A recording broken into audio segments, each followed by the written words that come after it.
قابل احترام بزرگوں، نوجوان بھائیوں، پیارے بچوں اور جہاں جہاں تک میری آواز پہنچ رہی ہے محترم سننے والوں، خطبہ مسنونہ کے بعد آپ حضرات کی خدمت میں قرآن حکیم کے دو مختلف سورتوں سے دو مختلف آیات کریمہ تلاوت کی گئی۔ اسی طرح نبی کریم صلی اللہ علیہ وسلم کے دو جامع فرمان جو کہ صحیح البخاری اور صحیح مسلم کے اندر موجود ہے وہ بھی آپ کے سامنے رکھے گئے۔ اس حوالے سے آج آپ حضرات کی خدمت میں ماہ شعبان جو کہ شروع ہو چکا ہے، آ چکا ہے، اس مہینے کے تعلق سے چند باتیں آپ حضرات کی خدمت میں رکھنی ہے۔ دیکھیے، دو چیزیں ایسی ہیں جو رب العالمین قبول نہیں فرمائیں گے۔ پہلی چیز، دین کے اندر عبادت کے نام پر، اجر و ثواب کے نام پر کوئی چیز گڑھ لی جائے، بنا لی جائے اللہ سے قرب حاصل کرنے کے لیے، اجر و ثواب کی غرض سے، اور دین میں وہ ہے نہیں، تو رب العالمین سے قبول نہیں فرمائیں گے۔ اس بات کا اشارہ نبی کریم صلی اللہ علیہ وسلم نے اس انداز میں دیا، من احدث فی امرنا ھذا، جس کسی نے میرے اس معاملے میں، ہمارے اس امر میں یعنی دین کے معاملے میں کوئی چیز گڑھ لی، ما لیس منہ، اور وہ اس میں تھی نہیں، گڑھ لی، بنا لی، ایجاد کر لی، فہو رد، نبی کریم صلی اللہ علیہ وسلم فرماتے ہیں وہ چیز کیا ہوگی؟ رد کر دی جائے گی۔ رد کا مطلب ای مردود، یعنی وہ لوٹا دی جائے گی، جو کرے گا اس کی طرف لوٹا دی جائے گی، قابل اجر و ثواب نہیں بنے گی۔ تو اس حدیث کے اندر ہمیں کئی ایک چیز معلوم ہوتی، من احدثنا، احداث گڑھ لینا، دین میں کوئی بات، کوئی عمل، کوئی قول، کوئی عقیدہ جو شریعت کا حصہ نہیں ہے، جو شریعت میں نہیں ہے، تو وہ قول، وہ نظریہ، وہ عقیدہ، وہ عبادت، وہ عمل سب کے سب رد کر دیا جائے گا۔ یہاں تک تو ان لوگوں کی بات ہوئی جو گڑھ لیتے ہیں، بنا لیتے ہیں، دین میں ہوتا نہیں، تو ان کے ساتھ یہ وعید ہے۔ لیکن بالکل یہی وعید ان لوگوں کے لیے بھی ہے جو گڑھتے نہیں ہیں، انہوں نے گڑھا نہیں، اپنے سے کیا نہیں ہے، بلکہ پہلے سے گڑھا ہوا تھا اور وہ عمل کر رہے تھے۔ وہ کیا کر رہے تھے؟ عمل کر رہے تھے۔ اس کا بھی رد کیسے ہوا؟ صحیح مسلم کے اندر روایت موجود ہے، اللہ کے نبی صلی اللہ علیہ وسلم فرماتے ہیں، حضرت عائشہ رضی اللہ تعالیٰ عنہ راویہ ہے، فرماتی ہے من عمل عملا، جس کسی نے کوئی عمل کیا، یہاں پر گڑھنے کی بات نہیں، عمل کیا، ما لیس منہ، لیس علیہ امرنا، جس پر ہمارا دین نہیں تھا، ہماری بات نہیں تھی اس پر، یعنی دین کے اندر کوئی ایسا عمل کیا، ما لیس علیہ امرنا، جس پر ہماری دلیل نہیں تھی، ہمارا معاملہ نہیں تھا، ہمارا دین نہیں تھا، ہم نے کہا نہیں، ہم نے کیا نہیں، فہو رد، وہ بھی رد ہو جائے گا۔ تو دو گروہ، ایک گروہ دین گڑھنے والا ہے اور ایک گروہ جو دین کے گڑھی ہوئی چیزوں پر عمل کرنے والا ہے، دونوں لوگوں کا انجام کیا بتایا گیا؟ فہو رد، وہ رد ہو جائے گا۔ تو نہ تو دین میں کوئی عمل گڑھنا ہے، اپنے طور پر بنانا ہے اور اسے رائج کرنا ہے، اور نہ ہی بغیر علم کے ان چیزوں پر عمل کرنا ہے۔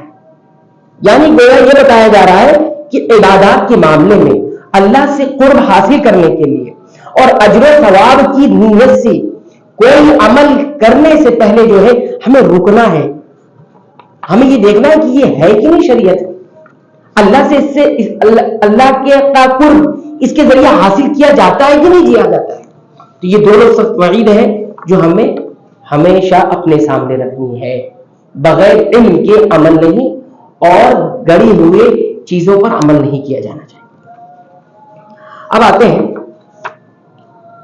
اس مہینے کے تعلق سے کچھ باتیں یاد رکھتے ہیں۔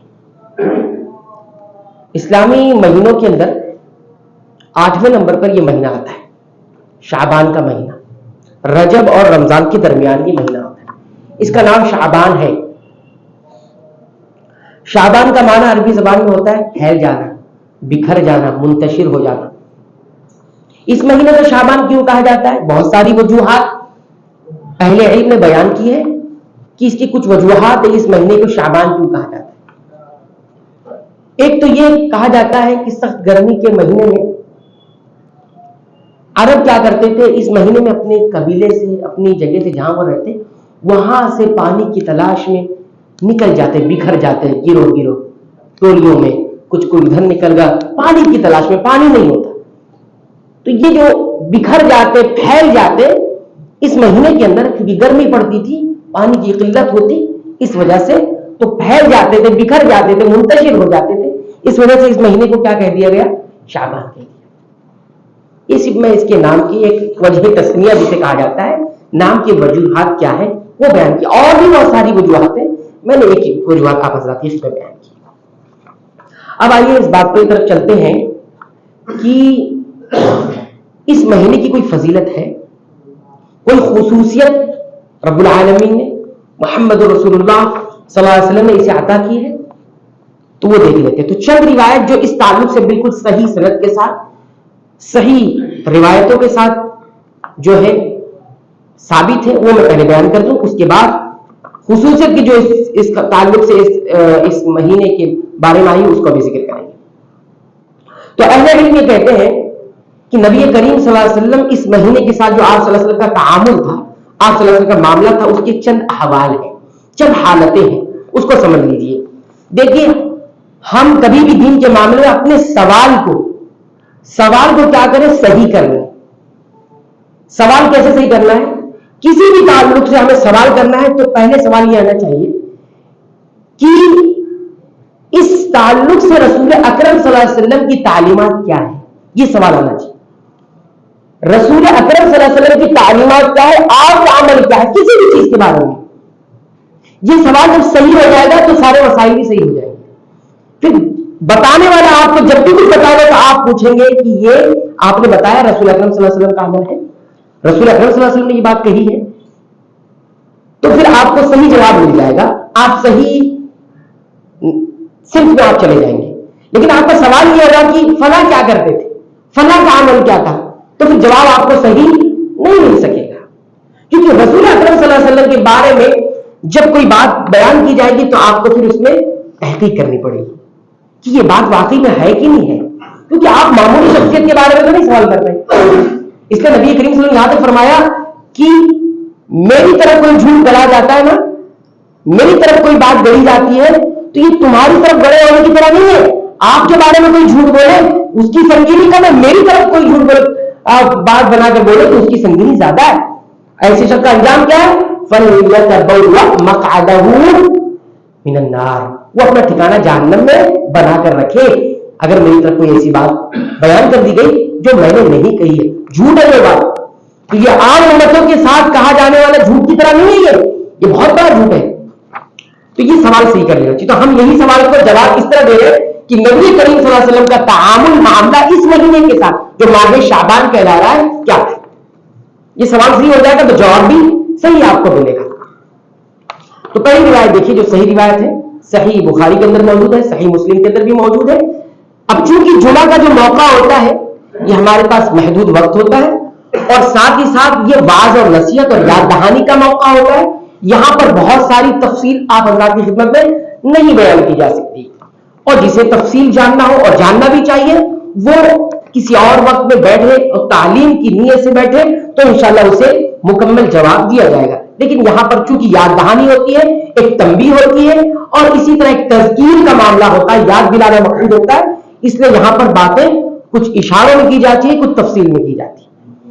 تو پہلا حال کیا تھا نبی کریم صلی اللہ علیہ وسلم کا، وہ دیکھیے حضرت عائشہ رضی اللہ تعالی عنہا جو ام المؤمنین ہے فرماتی ہیں ما رأیت رسول اللہ صلی اللہ علیہ وسلم استکمل صیام شہر قط الا رمضان، کہ میں نے نبی کریم صلی اللہ علیہ وسلم کو نہیں دیکھا کہ آپ صلی اللہ علیہ وسلم نے کسی بھی مہینے کے روزے مکمل کبھی بھی رکھے ہو ادا کیے ہو سوائے رمضان کے، سوائے رمضان کے مکمل مہینہ اگر نبی کریم صلی اللہ علیہ وسلم نے روزہ رکھا ہے تو وہ ایک ہی مہینہ ہے، وہ رمضان کا مہینہ ہے جو فرض روزے ہے۔ بقیہ تمام مہینوں میں آپ صلی اللہ علیہ وسلم نے مکمل روزے نہیں رکھے۔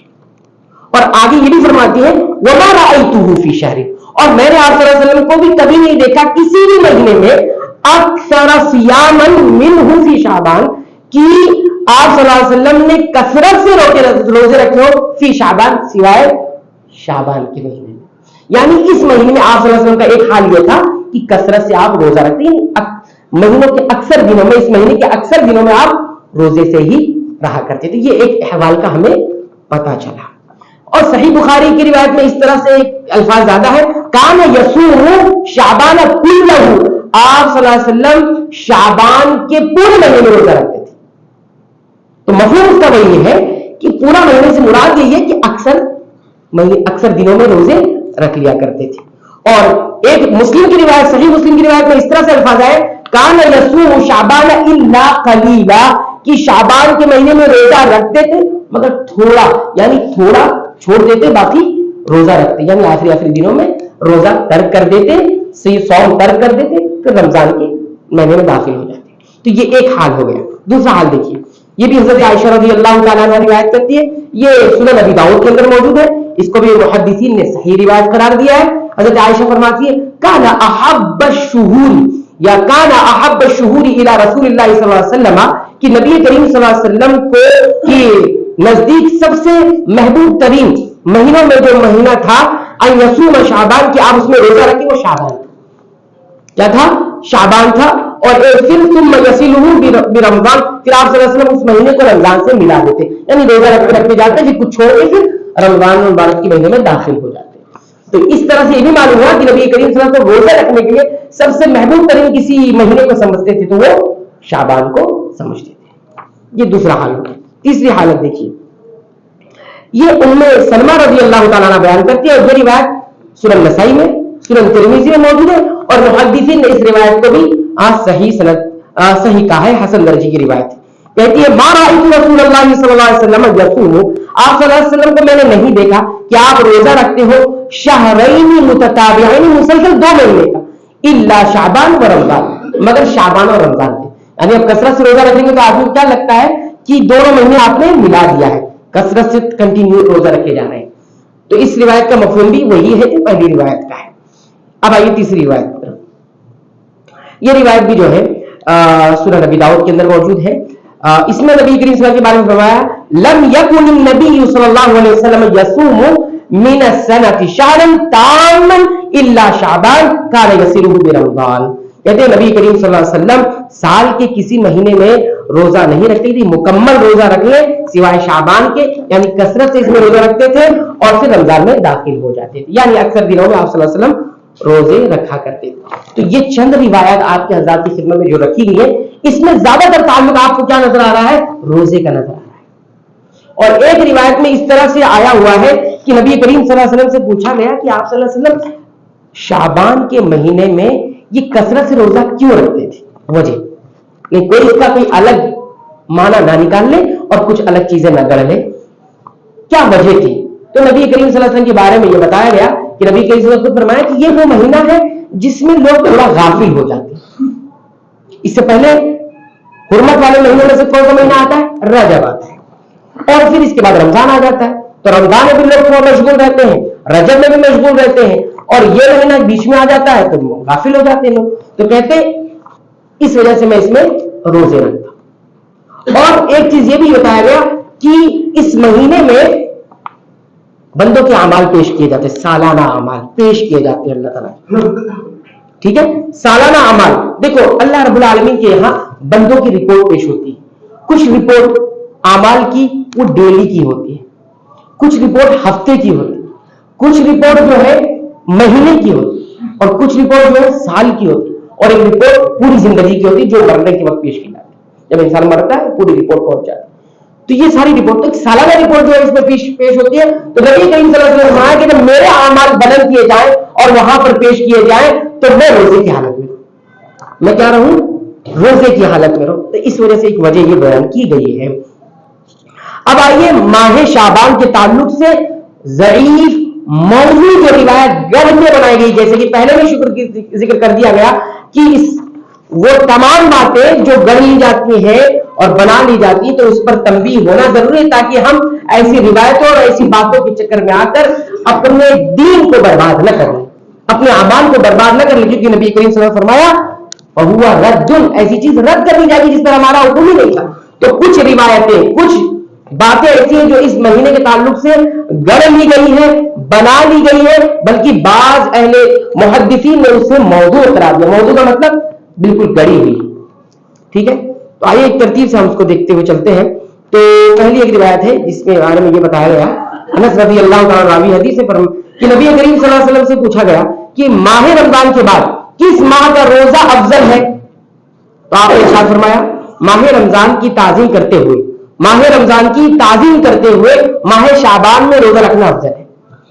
یہ روایت بھی نبی کریم صلی اللہ علیہ وسلم سے ثابت نہیں ہے، کیونکہ جو باتیں نبی کریم صلی اللہ علیہ وسلم سے منسوخ کر کے کہی جائے گی تو اس کو ثابت کرنا پڑے گا، اس کو ثابت کرنا پڑے گا کہ واقعی محدثین نے اور جو اس فن کے ماہر ہیں اس کو ثابت کرتے کہ نہیں کرتے، بتاتے ہیں کہ نہیں یہ واقعی نبی کریم صلی اللہ علیہ وسلم نے کہا ہے کہ نہیں کہا. تو ایک روایت یہ بھی ہے جو گڑھ لی گئی ہے. اور بھی کئی ایک روایت ہے. ایک روایت تو اس میں یہ بھی بیان کی گئی ہے کہ نبی کریم صلی اللہ علیہ وسلم نے یہاں تک فرمایا کہ یہ جو رجب کا مہینہ ہے نا، یہ اللہ کا مہینہ ہے. رجب کا مہینہ کس کا مہینہ ہے؟ اللہ کا مہینہ ہے. اور شعبان جو ہے یہ میرا مہینہ ہے، اور جو رمضان ہے وہ میری امت کا مہینہ ہے. یہ روایت بھی آپ کو سامنے لا کر بہت ساری آپ کو عبادتوں پر لگایا جائے گا کہ رجب جو ہے یہ اللہ کا مہینہ ہے، اور شعبان جو ہے یہ میرا مہینہ ہے، اور رمضان جو ہے میری امت کا مہینہ ہے. تو یہ بھی موضوع روایت میں محدثین نے اس کو موضوع قرار دیا، یعنی گڑھی ہوئی روایت قرار دیا. نبی کریم صلی اللہ علیہ وسلم سے ایسی کوئی بات ثابت نہیں ہے. اور آپ تفصیل جانیں تو انشاءاللہ ملاقات کریں ہم سے، ہم اس کی تفصیل آپ کو دے دیں گے. اس کے بعد آتے ہیں اس مہینے کے تعلق سے کچھ بدعات گڑھ لی گئی ہیں، بنا لی گئی ہیں، اور زیادہ تر جو بدعات کا تعلق کس سے ہے؟ اس مہینے کی 15ویں تاریخ سے، 15ویں شعبان سے. کس سے ہے؟ 15ویں شعبان سے. بہت ساری باتیں اسی کے ارد گرد گھومتی ہیں. تو جس کو ہم بدعات کہتے ہیں، بدعات اس لیے کہتے ہیں کیونکہ یہ چیز نہ تو نبی کریم صلی اللہ علیہ وسلم سے ثابت ہے، نہ تو صحابہ کرام سے ثابت ہے. تو جو چیز وہاں ثابت نہیں ہوگی وہ بدعات کی کیٹیگری میں چلے جائے گی. حضرت عمر رضی اللہ عنہ کہتے تھے کل بدعت ضلالہ، ہر بدعت گڑھی ہوئی بات یہ ضلالت ہوتی ہے. سنت کے بالمقابل میں کیا گیا عمل اور کیا گیا قول، کہی ہوئی بات اور کہا ہوا عقیدہ، یہ سب بدعت کہلاتا. وَإِن رَآهَا النَّاسُ حَسَنَةً، گرچہ سارے انسان اس کو اچھا سمجھ رہے ہیں، بھلے ہی کتنی اچھی لگ رہی ہو، لیکن اگر وہ سنت کے بالمقابل میں ہے تو کیا ہوگی؟ وہ بدعت ہوگی، وہ گمراہی ہوگی. اسی طرح عبداللہ ابن مسعود رضی اللہ عنہ صحابی رسول ہیں، وہ فرماتے ہیں کہ اتبعوا، تم اتباع کرو، یعنی رسول اکرم صلی اللہ علیہ وسلم کی سنتوں کو زندہ کرو، اسے اس پر عمل کرو، اتباع سنت کرو. ولا تبتدعوا، بدعت ایجاد کر کے اس پر عمل مت کرو، تھکا لگے اپنے آپ کو کچھ ملے گا نہیں. ولا تبتدعوا فقد کفیتم، صرف اتنا کرو گے کہ اتباع سنت کرو گے، بقیہ اور بدعتوں کے پیچھے نہیں پڑو گے، اس کو نہیں کرو گے تو یہی تمہیں کافی ہو جائے گا. علیکم بالامر العتیق، اور جو پرانا معاملہ ہے نا صحابہ کرام نے جس کو کیا ہے، جس کو عبادت سمجھا ہے، اسی کو کیا کرو، باقی اور چیزوں کے پیچھے مت پڑو، ورنہ کیا ہوگا؟ گمراہی میں پڑ جاؤ گے. تو یہ کہنے کے بعد ہم یہ دیکھتے ہیں 15ویں شعبان کی مخصوص بدعات کیا کیا ہے. ہم بدعات اسی لیے کہہ رہے ہیں کہ یہ چیز ثابت نہیں ہے. پہلی بدعت، اس مہینے کے اندر 15 شعبان کی رات میں یہ بتایا جاتا ہے کہ 12 رکعتیں نماز پڑھنا ہے. کتنی رکعت نماز پڑھنا ہے؟ 12 رکعتیں نماز پڑھنی ہے، اور ہر رکعت میں 30 دفعہ سورہ اخلاص پڑھنا ہے. اب کوئی ایسا پڑھ لیا، اب دیکھیے یہ دیکھیے 12 رکعتیں پڑھنی ہے، ہر رکعت میں 30 دفعہ جو ہے سورہ اخلاص پڑھنی ہے. اور تو کہتے ہیں جو یہ پڑھ لیتا ہے، کیا کر لیتا ہے؟ پڑھ لیتا ہے، تو اس شخص کو مرنے سے پہلے جنت میں اس کا ٹھکانہ دکھا دیا جاتا ہے. جنت کا ٹھکانہ دکھا دیا جاتا ہے. اور بہترین عمل، سال بھر عبادت نہیں کرو اور 15 شعبان کا انتظار کرو، اور اس کے بعد 12 رکعت پڑھو اور سورہ اخلاص اس میں 30 دفعہ پڑھ لو. جنت یہیں سے دکھنی شروع ہو جائے گی. جنت اسی زندگی میں دکھنا شروع ہو جائے گی. بلکہ یہ بھی بات کریں کہ جنت میں کا ٹھکانہ کدھر ہے؟ اور کہتے ہیں اور کیا فضیلت ہے، اور اس کی سفارش ایسے لوگوں کے حق میں قبول کی جاتی ہے جن پر جہنم واجب ہو چکی، اور جس پر جہنم واجب ہو چکی ہے ان کے حق میں اگر سفارش کر دی یہ شخص تو اس کی سفارش بھی قبول ہو جائے گی۔ بہترین ہے نا، بہت بہترین ہے۔ تو یہ بالکل مخصوص بدعت ہے، اس کو گڑھا گیا ہے، اہل علم نے یہی کہا ہے۔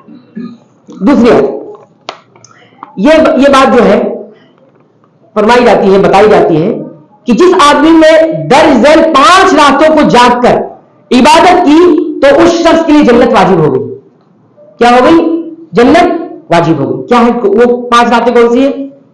نمبر 1 ذوالحجہ کی 8ویں، 9ویں، 10ویں۔ ذوالحجہ مہینے کی 8ویں رات، 9ویں رات، 10ویں رات، یہ 3 رات ہوگی۔ چوتھی رات عید الفطر کی رات، اور 5ویں رات 15 شعبان کی رات۔ یہ 5 راتوں میں جس نے جاگ کر عبادت کر لی جنت واجب ہو گئی۔ یہ بھی بدعات میں سے ہے، اس کو بھی اہل علم نے کہا یہ ثابت نہیں ہے، بالکل گڑی ہوئی موضوع ہے۔ تیسری بات جو عام طور سے بیان کی جاتی ہے، آپ سن لیں اس کو تاکہ آپ کے سامنے حجت تمام ہو جائے۔ یہ روایت حضرت عائشہ رضی اللہ تعالیٰ عنہا کے حوالے سے بیان کی جاتی ہے۔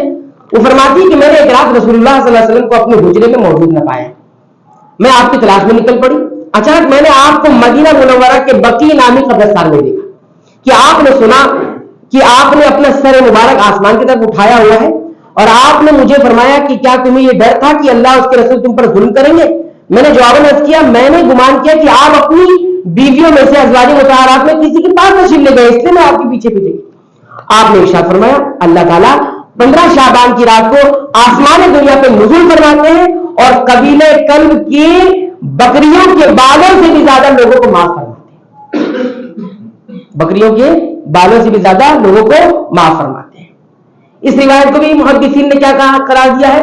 موضوع قرار دیا ہے، یہ اس کو بھی ضعیف قرار دی، یہ بھی کوئی چیز ثابت نہیں ہے۔ چوتھی روایت پر آتے ہیں جو اس مہینے کے تعلق سے اور 15 شعبان کے تعلق سے، یہ حضرت علی رضی اللہ تعالیٰ کے حوالے سے بیان کی جاتی ہے۔ فرماتے ہیں کہ رسول اکرم صلی اللہ علیہ وسلم نے فرمایا کہ جب 15 شعبان ہو تو اس کی رات کو قیام کرو اور دن میں روزے رکھو، کیونکہ اللہ رب العالمین اس رات غروب آفتاب کے وقت، آفتاب یعنی سورج غروب ہوتا ہے ڈوبتا ہے، اس وقت آسمان دنیا پر نزول فرماتے ہیں۔ کون نزول فرماتے ہیں؟ اللہ رب العالمین۔ اور یہ آواز لگاتے ہیں، کیا آواز لگاتے ہیں؟ کوئی مغفرت کا طالب ہے، جو مغفرت چاہنے والا ہے میں اس کو مغفرت عطا کر دوں، کوئی رزق کا خواہش مند ہے تو میں اسے رزق سے نواز دوں، کوئی مشکل میں گرفتار ہے میں اسے عافیت سے سرفراز کر دوں۔ اور یہ جو ندا ہوتی ہے، آواز ہوتی ہے، طلوع فجر تک جاری رہتی ہے۔ پوری ڈیوٹی اللہ کی انہوں نے لگا دی ہے۔ اس روایت کو بھی اہل علم نے کہا کہ موضوع ہے، ضعیف ہے۔ اسی طرح 5ویں روایت میں دیکھیے، یہ بھی حضرت علی رضی اللہ تعالیٰ عنہ کے حوالے سے بیان کی جاتی ہے۔ فرماتے ہیں رسول اکرم صلی اللہ علیہ وسلم نے ارشاد فرمایا شب برات کے دن کا روزہ گزشتہ 60 سالوں اور آنے والے 60 سالوں کے روزے کے برابر اجر رکھتا ہے۔ کب کا روزہ؟ شب برات۔ شب برات اسی رات کو قرار دے 15 شعبان۔ شب برات، ابھی دیکھیے نام بھی کیا ہے؟ شب برات، نہ تو شب عربی زبان میں ہے نہ تو برات ہے، شب برات۔ اگر یہ لفظ ہوتا تو لیلۃ البرات ہوتا، لیلۃ البرات کی کوئی بھی اصطلاح موجود نہیں ہے شریعت کے اندر، لیلۃ البرات، شب مانے رات ہوتا ہے، تو عربی میں بھی اس طرح کی بات ہے ہی نہیں کہیں۔ اور عربی کا اگر اس کا عربی جو لکھنے جہاں سے موضوع گڑی گئی ہے تو وہاں بھی لیلۃ النصف شعبان لکھا ہوا ہے، لوگوں نے کچھ ترجمہ کرنے والے نے شب برات کہا ہے، برات کی رات۔ تو دیکھیے اس میں کیا فضیلت ہے، اس میں 60 سالوں اور آنے والے سال، پچھلے 60 سال آپ نے روزہ رکھ لیا اس کے برابر اجر مل رہا ہے، اور اس کے بعد 60 سال روزہ اور آپ رکھیں گے 120 سال کے آپ ہو جائیں گے، 120 سال کے آپ روزہ رکھنے کے برابر آپ کو پورا اجر مل جائے گا۔ یہ بھی موضوع روایات ہے۔ اس کے بعد یہ 6ٹھی روایت پر، یہ روایت جو ابو موسیٰ اشعری رضی اللہ عنہ کے حوالے سے بیان کی جاتی ہے۔ فرماتے ہیں کہ آپ صلی اللہ علیہ وسلم نے فرمایا اللہ تعالیٰ ماہ شعبان کی 15ویں تاریخ کو بندوں کی طرف جھانکتے ہیں، کیا کرتے ہیں؟ جھانکتے ہیں، اور مشرک یا پھر کینہ پرور دل میں کینہ رکھنے والے شخص کے لیے تمام مخلوقات کو کے علاوہ تمام مخلوقات کو بخش دیتے ہیں، یعنی مشرک کو اور جو کینہ دل میں رکھتا ہے اس کو بخشتے نہیں ہے، اور باقی تمام مخلوقات کو بخش دیتے ہیں۔ تو یہ روایت بھی موضوع روایت ہے، سنن ابن ماجہ کے اندر موجود ہے، یہ بھی روایت موضوع ہے، غلط ہے، نبی کریم صلی اللہ علیہ وسلم منسوخ کر کے کہنا یہ جرم کہلائے گا، یہ بہت سنگین جرم کہلائے گا۔ 7ویں روایت پر آتے ہیں